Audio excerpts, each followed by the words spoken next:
Bonjour, je m'appelle Gérard Domat et je suis responsable des projets sur la composition corporelle à l'IFIP Institut du Port. L'IFIP était porteur du projet Hyperscan visant à développer des technologies innovantes de tri des pièces de découpe de porc. L'acronyme Hyperscan associe deux des technologies utilisées, l'imagerie hyperspectrale et le scanner.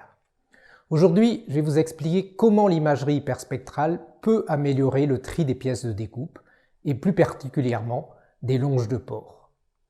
Le tri des pièces de découpe du porc repose sur leur composition tissulaire et leur qualité de viande. Mais il est essentiellement manuel et d'une précision limitée. À l'inverse du jambon, aucun tri n'est aujourd'hui réalisé sur la qualité technologique de la longe, ce qui peut constituer un frein au développement des produits de celle-ci. Évaluer objectivement et rapidement la qualité des pièces, pour les orienter vers les marchés les plus porteurs, constitue un enjeu majeur pour la filière porcine française et sa compétitivité. Des travaux menés par l'IFIP en spectroscopie proche infrarouge et en visionique nous ont conduit à penser que l'imagerie hyperspectrale qui associe ces deux techniques pourrait constituer un outil de tri pertinent et automatisable. Le projet a consisté d'abord à développer un prototype d'imageur hyperspectral, puis à le tester sur des longes. Le développement du prototype s'est fait en partenariat avec l'UMR Photon, consacré aux fonctions optiques pour les technologies de l'information. Le prototype se compose de 5 éléments.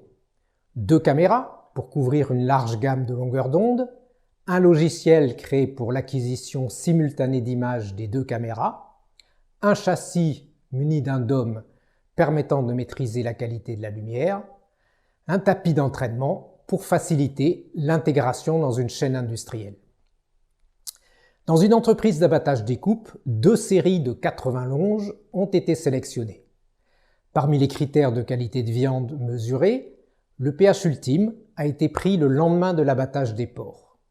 Les longes, après désossage et dégraissage, ont été scannées par le prototype d'imageur hyperspectral. Le département de mathématiques appliquées d'AgroCampus Ouest a ensuite œuvré au traitement des données dont le volume était assez colossal. En validation croisée, 69% de la variabilité du pH ultime a été expliquée par les informations collectées par l'imageur hyperspectral dans la région musculaire lombaire. En validation externe, ce modèle a fait preuve d'une bonne robustesse avec un coefficient de détermination stable expliquant 65% de la variabilité. En conclusion, le projet Hyperscan a été un succès et a effectivement permis de développer des technologies innovantes de tri des pièces de découpe. En particulier, un prototype d'imageur hyperspectral a été conçu, mis au point et testé sur des longes.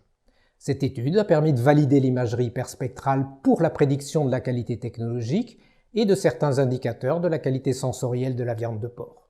Sa précision est comparable à celle de la spectroscopie infrarouge par sonde de contact. Sa représentativité est meilleure car la mesure provient de l'ensemble de la pièce et non d'une zone restreinte. Ce système fait preuve d'un fort potentiel pour le développement d'un outil en ligne plus précis pour la prédiction automatique de la qualité de viande, en particulier pour les caractères de qualité technologique. Il est actuellement en cours de test à grande échelle sur 1200 jambons dans le cadre du projet Dataport labellisé par Valorial. D'autres technologies ont été testées dans Hyperscan. Vous trouverez des informations et les résultats majeurs sur le site web de l'IFIP www.ifip.asso.fr. Je vous donne rendez-vous à l'année prochaine pour un nouveau projet CASDAR.